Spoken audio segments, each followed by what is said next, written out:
Hello everyone, I'm Ed Gallagher, President of the American Scandinavian Foundation, and it's my very great pleasure to welcome you to our program this evening, a lecture by Eliza Reid, the First Lady of Iceland, entitled Secrets of the Sprakkar, and drawn from her recently published book of that same title.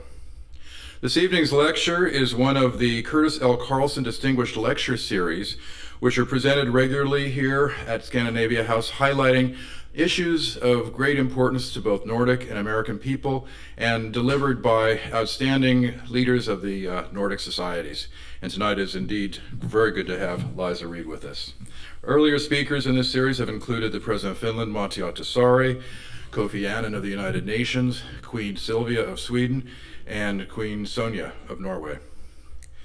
It is a real pleasure to welcome Eliza Reid back to Scandinavia House, where she has spoken in the past, most notably in 2018 as a keynote speaker in a special symposium on the future of the Icelandic language. Eliza Reid is a journalist, editor, and co-founder of the annual Iceland Writers' Retreat. A native of Canada, she moved to Iceland in 2003, drawn there by the man who would become her husband and go on to become in 2016 the President of Iceland, Gudni Jóhannesson. Mr. Jóhannesson is of course a patron of the ASF and has been here at a number of events. As First Lady of Iceland, Eliza Reid has been an active advocate and promoter of gender equality, entrepreneurship, tourism, and a particular champion of Icelandic writers and the rich literary heritage of Iceland. She has herself written a number of articles, and including an op-ed piece for the New York Times as well as for CNN.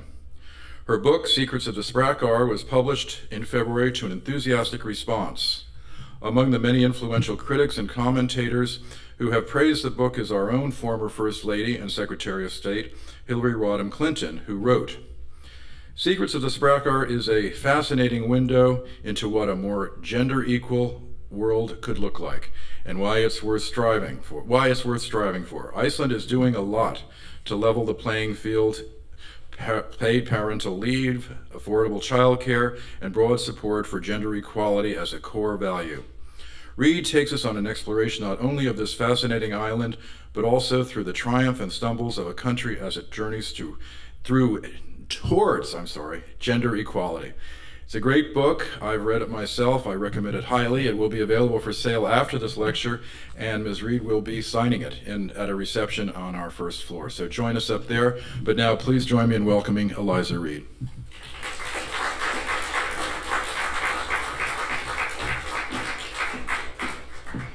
Thank you very much, and good evening, everyone. What a great pleasure to be back here and to doing an event in person here again, and it's just wonderful to see real life faces, even though it means that I had to dress nicely, not just from the waist up online, but actually the whole thing.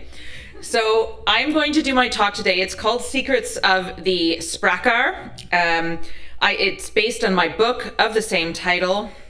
The subtitle is Iceland's Extraordinary Women and How They Are Changing the World. The word Sprakkar, well, I think I'll tell you a little bit later what that word means. And you'll find out what their secrets are along the way, but maybe not all of them, because obviously I want you to buy the book at some point when you're done. But before I get too much into the content of the book, I'm going to give you a little bit of a more detailed introduction to me, because there is a strong memoir element to the story as well. So I feel like you need to know my background a little bit for that. I grew up on a hobby farm in Canada, a hobby farm meaning that there were sheep and chickens and ducks and guinea fowl and brothers. And I grew up there, but it wasn't the primary income for my family, but it was rural and in the countryside. And then when I was 18, I went to the University of Toronto to do a degree in international relations. There's supposed to be a cool pic. There we go. There it is coming up. And I think, like many people, when I finished that and I didn't really know what I wanted to do, I thought I should continue to procrastinate making adult decisions and go to graduate school. And so I did that. I moved to England. Here we go, I think. Oh. Click. Can someone click for me? There we go. Okay. There, I'll say that if it doesn't work again. So I moved to England to do a master's degree in history and at Oxford. And at Oxford, Canadians were a dime a dozen, and we were not very interesting. But there was, as everybody was talking about, one man from Iceland. And that was considered very exotic. And I sort of, okay, click. I'm just going to say click when I need to, I think, because that's better, yeah. I contrived a date with him, and you can read about that in more detail in the book. But the long and the short of it is that we started dating, we fell in love, we visited Iceland. This is Iceland in the last century when there weren't so many tourists, and this is the glacial lagoon. If anyone has been there now, it's probably not possible to get a photo like this anymore. And in 2003, we moved to Iceland. Click. There we go. And I got a job. I started working as a freelance writer, and I co-founded an event called the Iceland Writers Retreat with my friend, Erica Jacobs Green.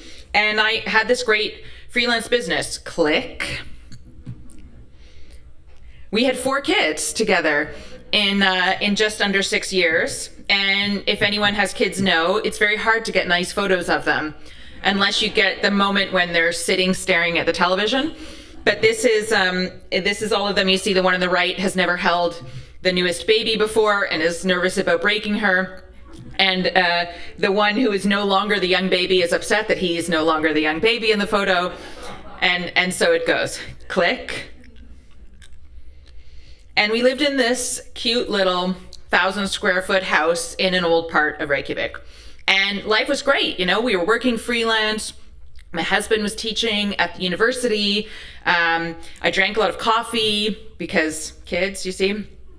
And we had this lovely little life together.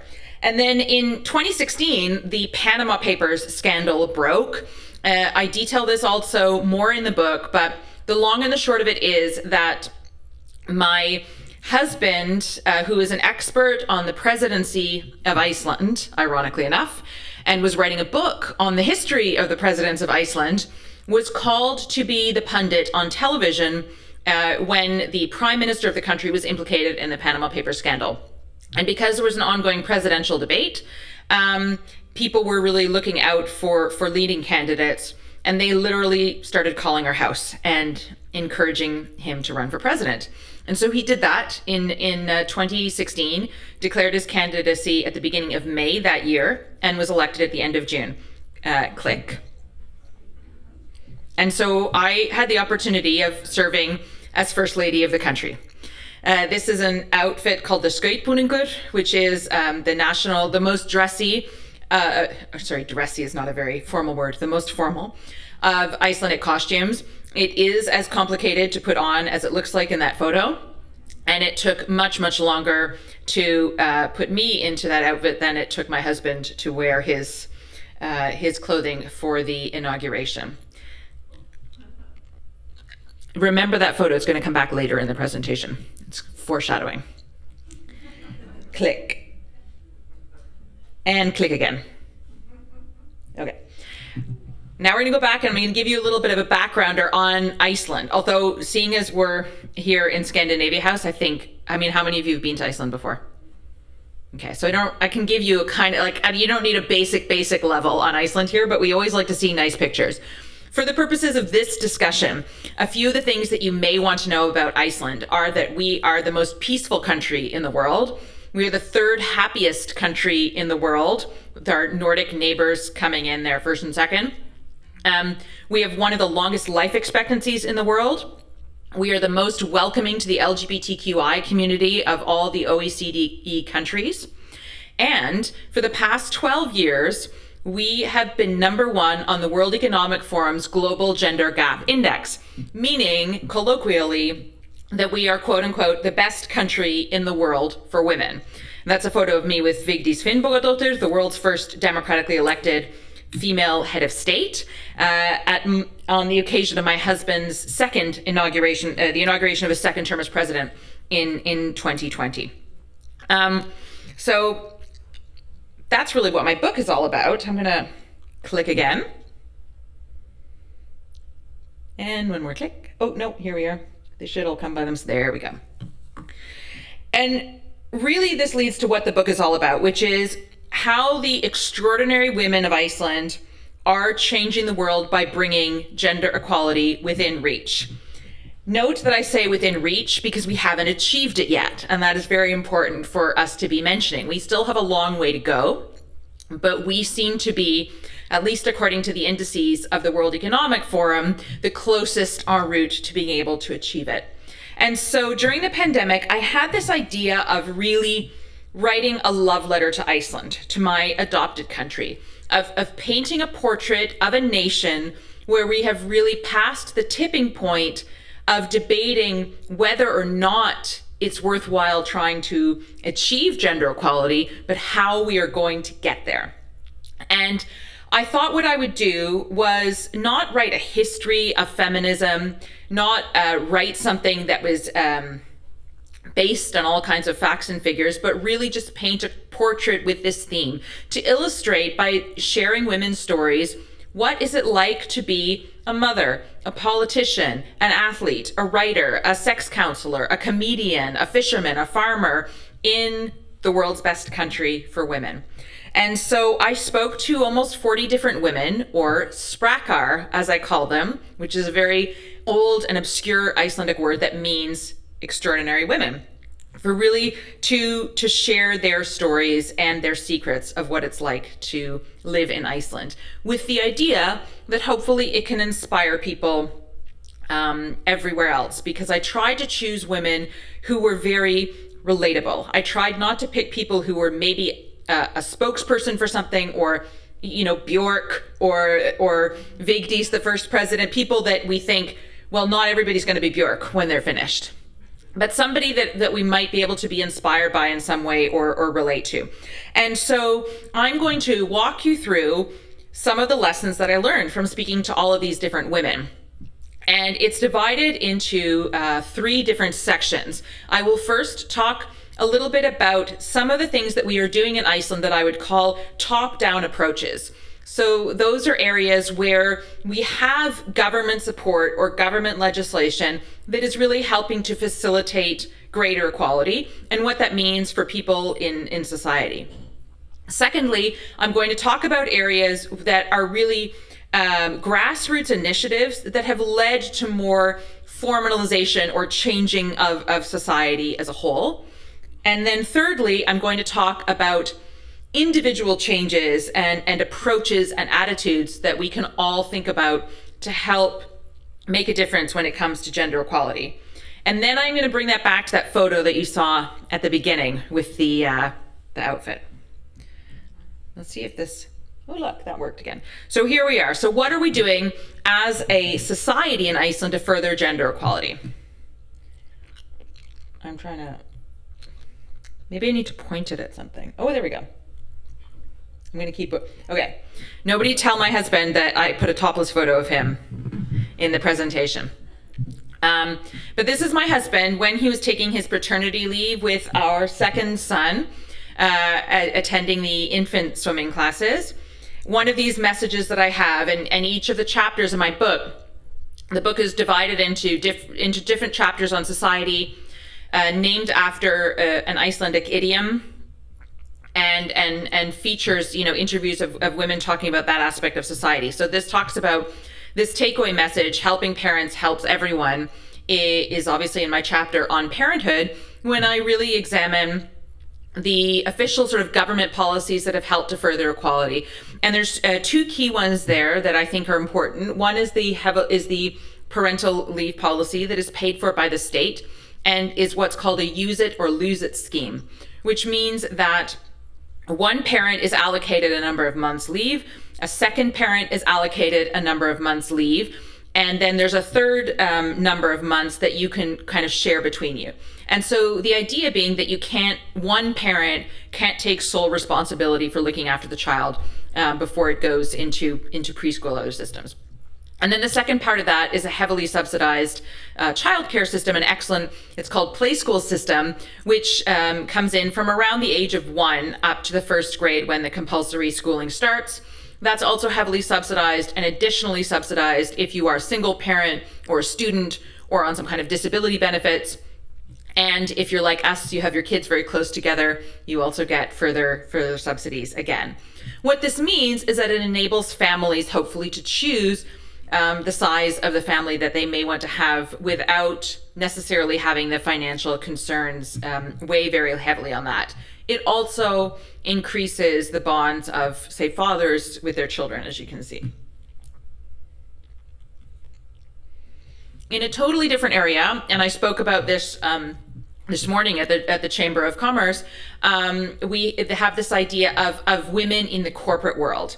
This is a woman called Fida Abu Libdeh, who is originally from Palestine, moved to Iceland when she was 16, and founded her own company that works with geothermal energy in Iceland, and she's an expert in that field. And we were talking about the challenges and advantages of women in the corporate world in Iceland. When it comes to laws and legislation, Iceland's pretty advanced, that it was the first country in the world to mandate that you had to legally prove that you were paying women and men equally, equal pay for equal work, rather than just saying it was supposed to be done, but larger companies actually have to prove it. We also, for about 10 years now, have had a law on gender parity on the boards of publicly traded companies. Again, just trying to accelerate the pace of change when it comes to gender equality. And I talk a little bit about the effectiveness or not, or what else needs to be done in that area. And lastly, this message in the photo, I'm crunching a mint, I'm sorry. 1 second. Okay. These two photos don't quite tie in. The photo is to do with is a woman called Unnubra Konradsdóttir, who is a former member of parliament, who, as you can see, is delivering a speech in parliament there as she is nursing her baby. And this, again, was something that got international news attention when it happened. For her, it was the most utterly commonplace thing that you would be doing. But it's another example of a few stories that I tell in the book, how I sort of see the country with an outsider's eyes, that I think many people realize that, in Iceland, this is completely normal, that you would breastfeed your child wherever you are when the child is hungry, but it's not necessarily completely normal elsewhere, and that's why I wanted to highlight it. And the message, "Leave no one behind," is a reminder, really, for us in society as a whole, that gender equality is not something that is for one elite group of people. It's something that is for everybody. It's a human rights issue, and we can't work towards gender equality if we are forgetting women of foreign origin, or women of color, or queer women, or women with disabilities. And I try to encompass that a lot in the book as well, to include their stories, and to remember that there's a lot of intersectionality, which I know is a term that I didn't use at all when I was writing the book, but a lot of people have referred to the book as incorporating intersectionality into it. And that's the takeaway of these sort of top-down approaches. Well, you can see what it is here, that the legislative framework is important, but it doesn't do everything. It maybe just helps to sort of grease the wheels somewhat.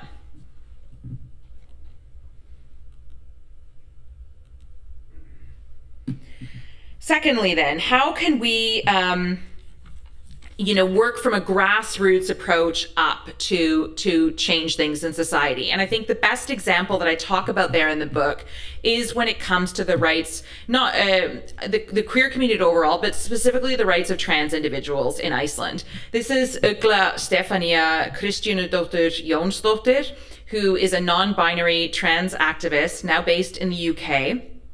And they spoke to me really about a lot of the strides that Iceland has made when it comes to enshrining the rights of trans people in law.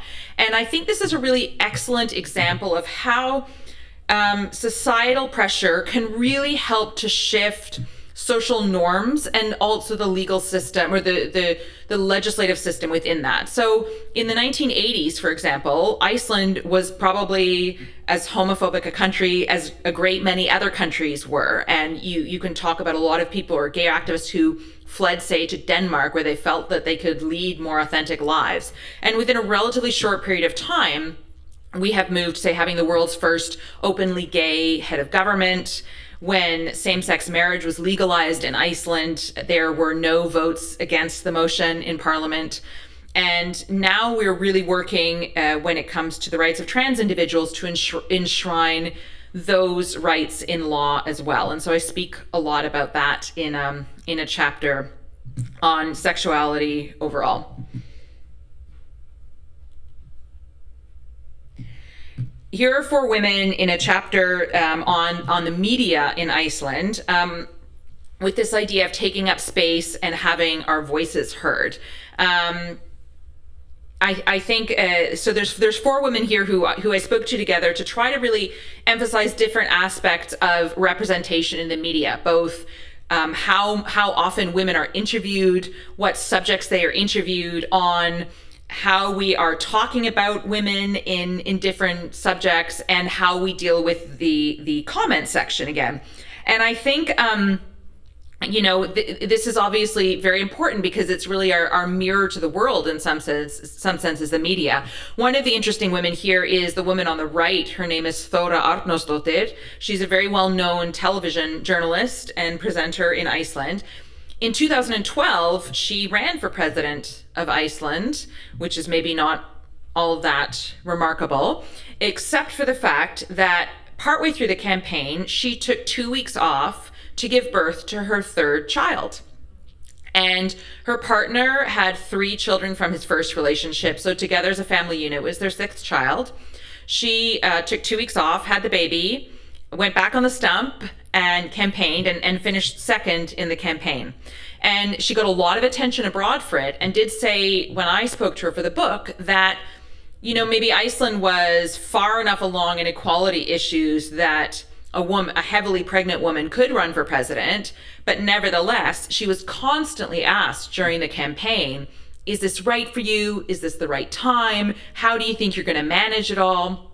And I know when my husband ran for president in 2016, he would do his stump speech and his routine, and he would ask for questions and they'd be finished.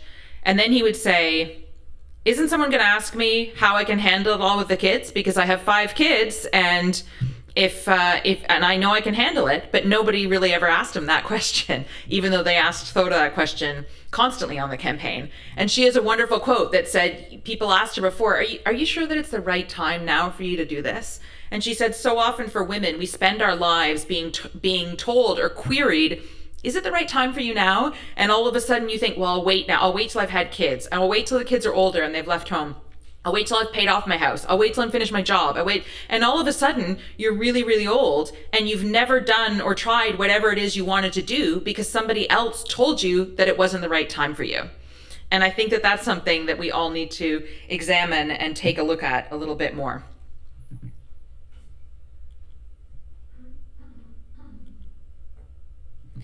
Which leads to this point of always living life with what I call the gender equality glasses, or really the equitability, diversity glasses overall. This is Margrét Lára Viðarsdóttir. She is the highest scorer ever for Iceland's women's national soccer team. She played professional soccer also in Germany and in Sweden. And, talked about this immense gulf that exists between male athletes and female athletes when it comes to recognition, certainly pay, facilities, all of this sort of thing. Here's an area where really as a society, Iceland has been pushing so that now and a while ago, the bonuses for national team members are equal for men and for women.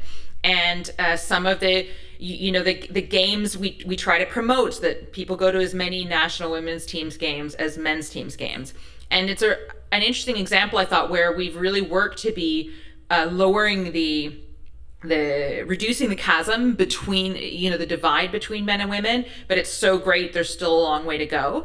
But I have a whole chapter exploring culture and sport in this area and how we as consumers need to be sort of alert with what we're doing. Are we watching, how are we consuming media? How are we listening to music or reading books or watching sports in terms of diversity overall? Because that is kind of our window on the world as well, in addition to the media. Clicking. Let's see what happens. Click. Yay.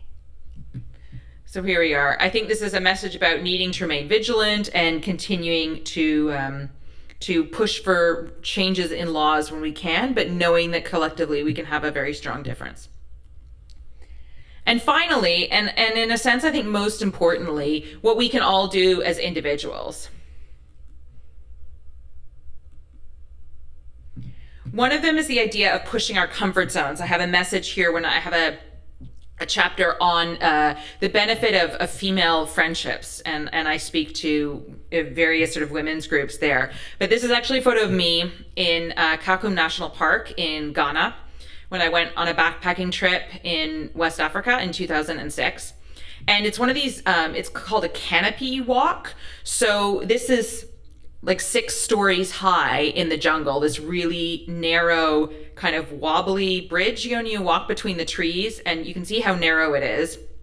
And I hate heights. Like I hate, and so some people were doing this and they would be jumping to make it be wobblier and have waves more, but I don't know if you can see close enough the photo, but I'm gripping the sides of that bridge, absolutely petrified, inching slowly, very, very cautiously. I'm sure I was always looking down except for the moment when I'd ask someone who was ahead of me to take a photo of me so I would have it. But I did it.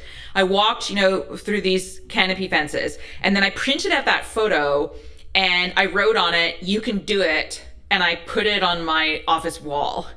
And for a lot of people, this is a teeny tiny thing. It's not scary at all for many people, but it was really scary for me. And I put it up there to remind me that we sometimes need to lean into that uncomfortable feeling about something that we're doing, that it's really important for us to push our comfort zones. And I think especially for women, where we have so often been socialized to make ourselves smaller, to not disagree with somebody, to not try something new, to not apply for that job unless we meet every single one of the qualifications. And this is up there, at least for me, to remind me that, it's always worth trying to do something, and to encourage other people to do that too.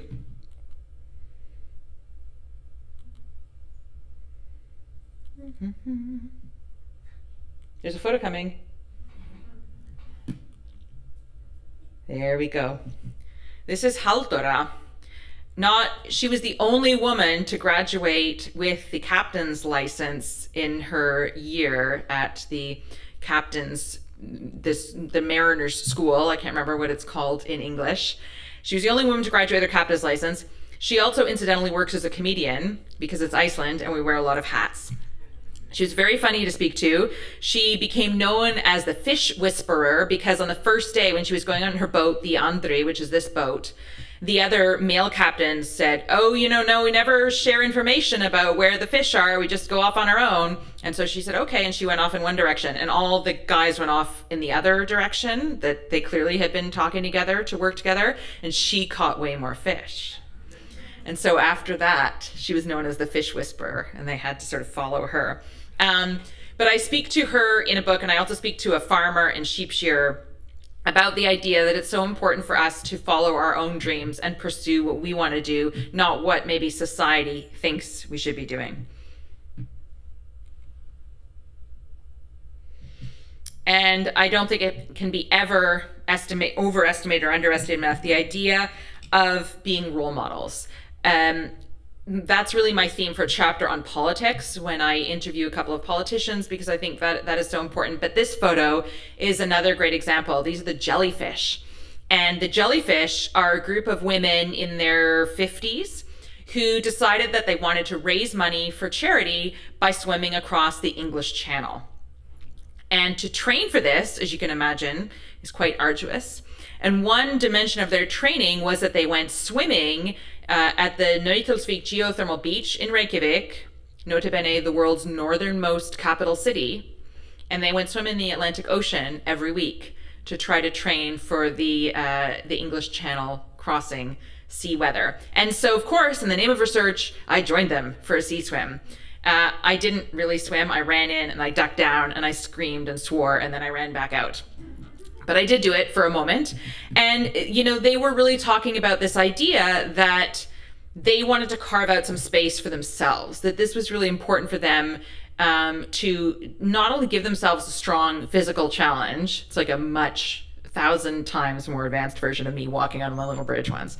But also as role models for people in their families and people in the community to say, you know, it's all right for us to prioritize this time with each other. It's all right for us to put these demanding physical challenges in front of us, because a lot of people were saying to them, what does your husband say about this? Or what about the kids? What about the children? And they said, no, this is for us. And I think it's pretty damn good that we're doing this. So these are the jellyfish.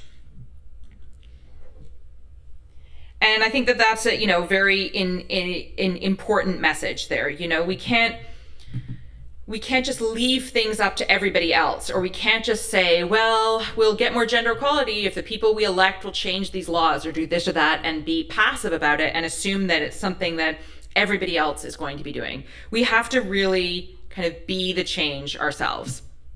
And now I'm going to link that back to this picture. Remember the picture from the beginning of the talk here, with adding a few other pictures. So if you rewind to 2016 here, and all of a sudden, the mild-mannered, introverted historian from Iceland and his hobby farm-raised foreign wife are serving as head of state and spouse of the country of Iceland. And we're sort of thrust into the national spotlight all of a sudden. And that's quite intimidating. And it's incredible privilege and incredible honor. And I knew that always that I wanted to be active in the role, but I'm such a rule follower by nature. I thought, well, how am I allowed to be active? What am I allowed to do or not do? And, you know, to me, gender equality has always been important. But I thought, well, I can't talk about gender equality because I only have this platform because of something my husband has achieved. There's too much irony in that, you know? Or I thought maybe I need to do certain things or not certain things. And then I also found the other way, that there were certain expectations on me, that all of a sudden I was known as the wife. I was less known as Eliza, my own person, and I was more commonly known as Glyni's wife. And I'm very proud to be Glyni's wife, of course, but it's a very strange feeling for one's individual identity, being sort of added on always in the context of someone else. And along with it came these sort of expectations of what a first lady should look like or act like or see or do. Here are some of the wonderful things that I do get to do in my role as First Lady. I'll highlight the one here in the top right-hand corner. This is during a state visit by the President and First Lady of India. And this is one of the official photos that was circulated afterwards, after which I got a very polite letter from an Icelandic woman who signed her name along with her job title, which was a master tailor. And she said, you know, I think you're doing a great job and I really like you and this visit looked great, but I just wanted to let you know that green is not your color. And so now I try to wear green more. And I shouldn't, she was the politest, most respectful letter, so she was really just trying to save me from myself. But again, it's that strange feeling of what should I be doing? And so I decided I shouldn't worry so much about how I got my platform, but think about what I'm going to do now that I have it. And one of the things that I did was write an op-ed in the New York Times. I didn't write the headline, but it was after this photo was circulated by Donald Tusk at a G7 meeting. These are some of the spouses at the time of G7 leaders. And the photo caption with this image was "the lighter side of the force," as if these women were mere policy muses for their husband's genius. And I thought it just angered me so much how it reduced these women to mere props for their significantly more important spouses, clearly, that I wrote a piece during which I said something like, you know, I'm not my husband's handbag that he can just grab as he runs out the door and display silently by his side at public appearances. And that kind of struck a chord, even though the metaphor is pretty clumsy. So I wrote this piece and I didn't tell anybody other than my husband that I was going to do it because I didn't want someone to try to talk me out of it. And right before it was coming out, I was really overcome with nervousness and thinking, why on earth did I do this? I'm just gonna have the internet mad at me, and people will say I'm attention seeking, and in the grand scheme of things, this doesn't matter. It's a tiny thing. Stop whining, etc., etc. But actually, the feedback was really, really positive, because maybe not that many people are married to heads of state, but a great many people are perhaps have a partner who is better known than they are for whatever reason, and could really identify with this idea of what I call sort of the culling of one's identity by 1,000 paper cuts. And that also reminded me, again, to try to push boundaries and lean into that uncomfortable feeling. And I suppose that's my call to action, for lack of a better term, for all of you here, and the message that I want to leave you with from the stories of all of these women that I spoke to, which is to make the most of unexpected opportunity, but to also use your own voices and to try to elevate the voices of those who are around you. Because we are all role models in some way. And it's really up to us whether we want to be positive role models or negative role models. When it comes to something like gender equality, sometimes I think, it's like the climate crisis. It's such a massive issue that it's hard to imagine what we as individuals can do. But hopefully some of the stories of the women in this book and some of the historical stories can inspire people to know that we all can make a difference in our lives, and that we really have a responsibility to do that, and to remember and to try to make sure that we leave room for everybody's voices as well, and to maybe confound expectations a little bit along the way. And I will leave it at that, I think. There we go. So thank you very much.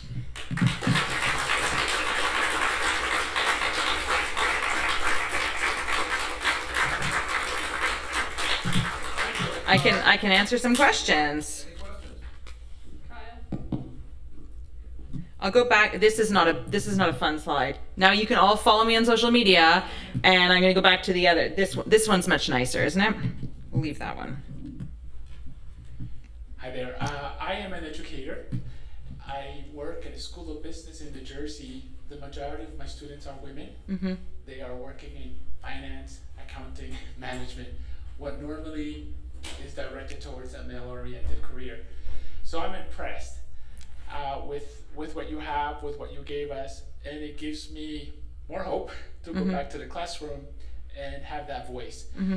I do have a specific question. Okay. So in the beginning you mentioned that obviously we are very lucky because we have a demographic that offers some sort of safe space, where you have the resources, you have less corruption, and it seems understandably a good-natured approach. Mm-hmm.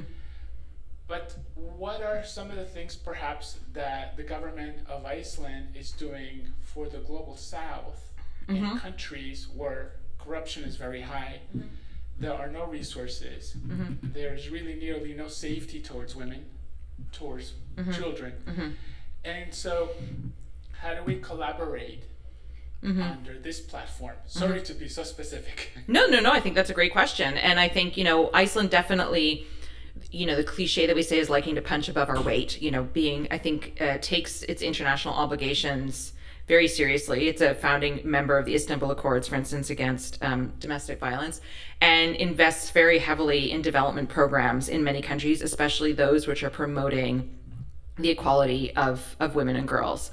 And so, I know, for instance, Sweden would say they have like a feminist foreign policy. I haven't seen Iceland's specifically defined that way, but it absolutely is. And the Prime Minister's office actually has the gender equality portfolio under the Prime Minister's office as well. So it's something that it really has an impact throughout the country's foreign policy and, say, development aid approaches and all of that as well. So, you're absolutely right. Another organization I can mention is UN Women in Iceland. UN Women has a chapter in Iceland, and of all of the national chapters of UN Women that then, contribute to the larger UN Women Fund, UN Women Iceland gives the largest amount of money to that fund in real terms, not per capita terms. So that shows you how important, that organization is for fundraising. And they've done a lot of really inventive campaigns within the country on everything from promoting, men working in traditional female fields, to eradicating domestic violence, to assisting, refugees and women, in Afghanistan and many places around the world.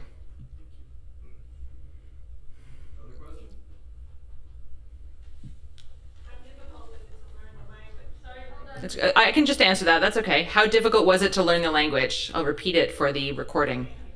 So my favorite part about that question always is that it's asked in the past tense, as if I woke up and was like, all right, I'm done now. That's fine. Because it's obviously an ongoing process, and it kind of goes and fits and starts, So when I first met my husband, he, you can't trust him at all. First of all, I was trying to ask him what different words mean, and I shouldn't say this publicly, but whatever, it'll only be forever on the internet. But I was asking him what the Icelandic word for one vegetable was, and he told me the word for fart. And so you can't trust him at all. So that was one of the first words that I learned in Icelandic, and I thought it was like broccoli or something. And then, of course, I had a CD-ROM, because that's how long ago I was trying to learn the language. And the CD-ROM taught me things like, where is the beach? And you've seen, it's the North Atlantic. And where is the train station? And there are no trains in Iceland. And then I learned, keep your seatbelt fastened while seated, because I was flying so much, and it said it in Icelandic on the seat in front of me. And then you just kind of go through phases. So I remember when our children were young, when I was pregnant and I would visit the midwife, you learn a lot of words to do with childbirth and having babies. Then my kids started preschool, and I really remember I learned the words dinosaur and snot. Because those, if you think about it, those are two words that you really don't use very much in conversation unless you have preschool aged children, and then you use them a lot. And so again, this is just, it goes, and then my husband ran for president, and you learn words like referendum and campaigning and lots of, and minority coalition or these kinds of things. So it just depends on what you're doing.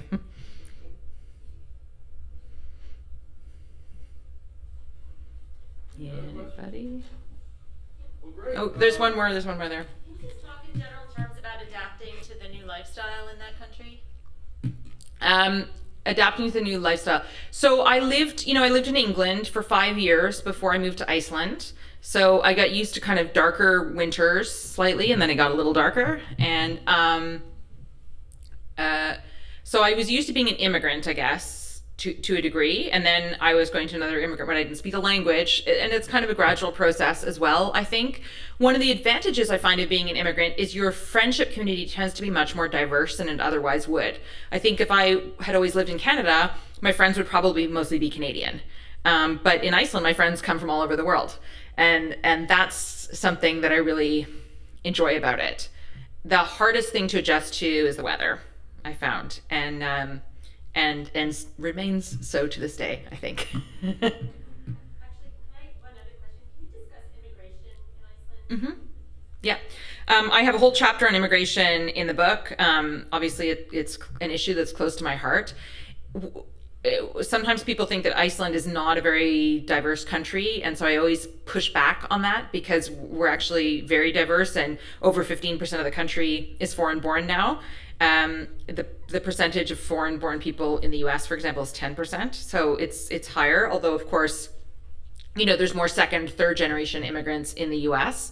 But it's really, I think, for the better, changed the makeup of the country. And you do see people come from all different kinds of places, but it's also brought its own challenges, partially because nobody or hardly anyone moves to Iceland speaking the Icelandic language. And so I think as a society, we really need to focus on making it easier and accessible to learn Icelandic. And we need to be adaptable in terms of understanding people speaking imperfect Icelandic and Icelandic with an accent. It's a reason why I try to speak a lot in public, because I do speak imperfect Icelandic with an accent. And sometimes I say fart when I mean broccoli or something. And so I think that's very important. And in when it comes to gender equality in the book, I speak to 3 different women to try to really highlight different unique challenges that women of foreign origin face in the country.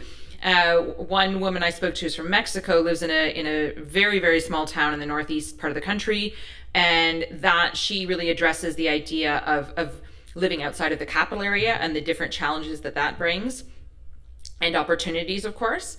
Another woman I speak to is originally from Jamaica and is the first woman of foreign origin to get a license to practice law in Iceland, which is not easy when you think about learning, the vocabulary that you need to learn. But she's a woman of color, of course, and so she talks a lot about the sort of microaggressions and racism that exist within the society and how we need to work to tackle that.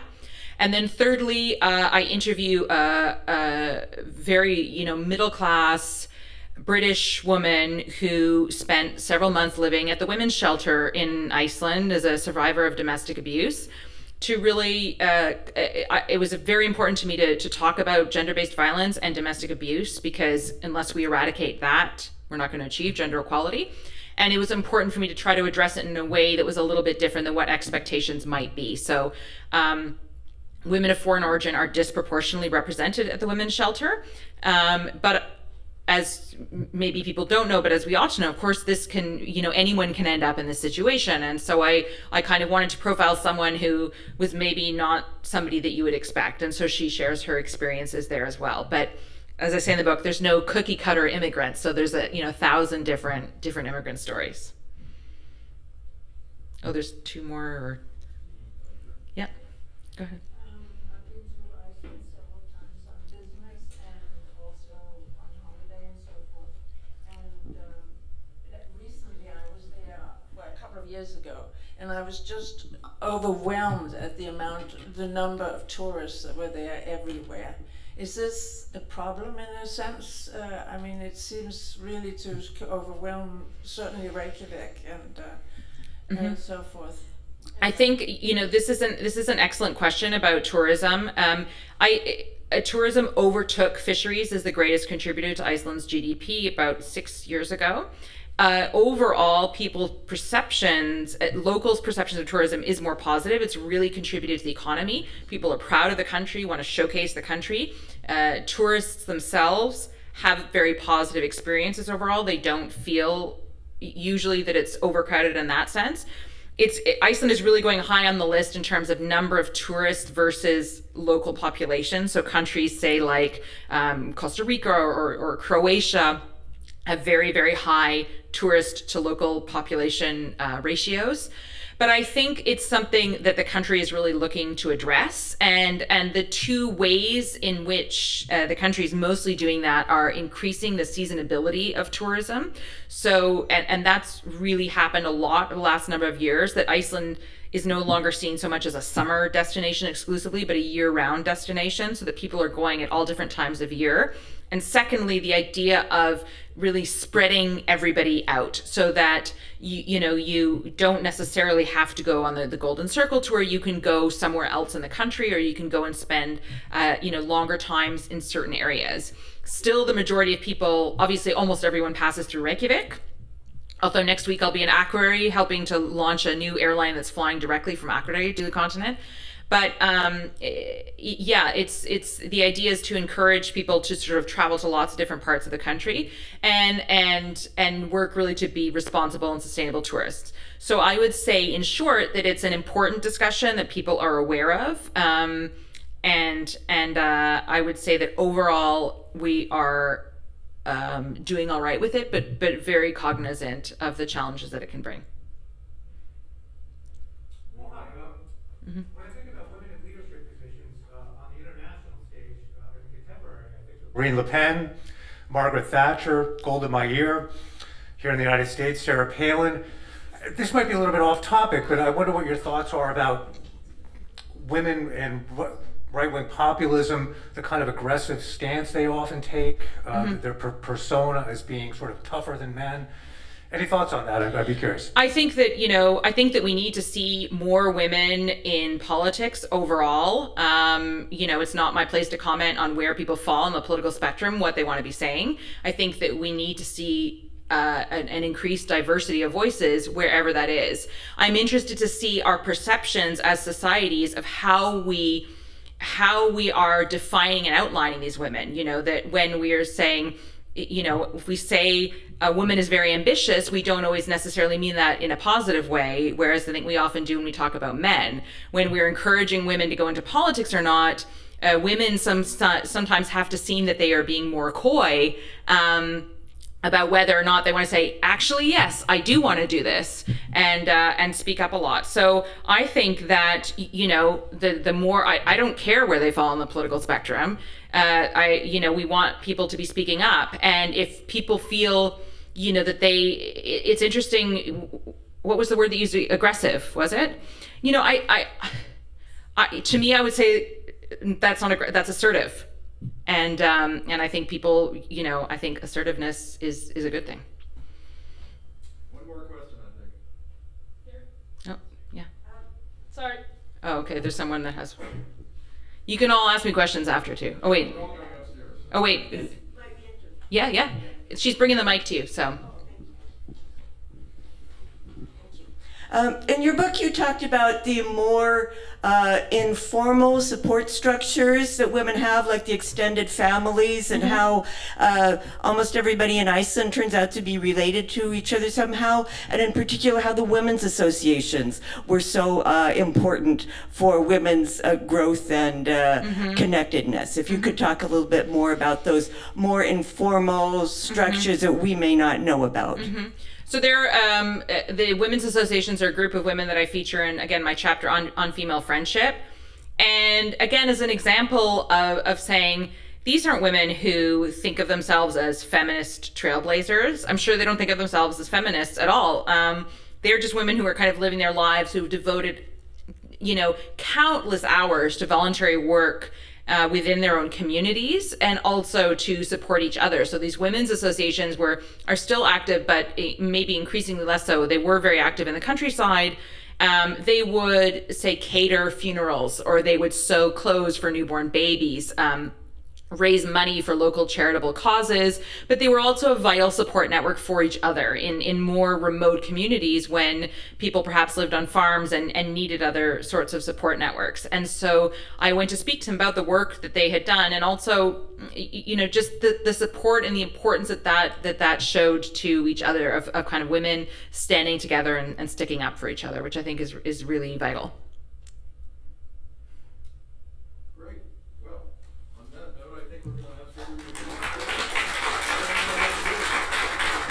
Thank you. Tack fyrir.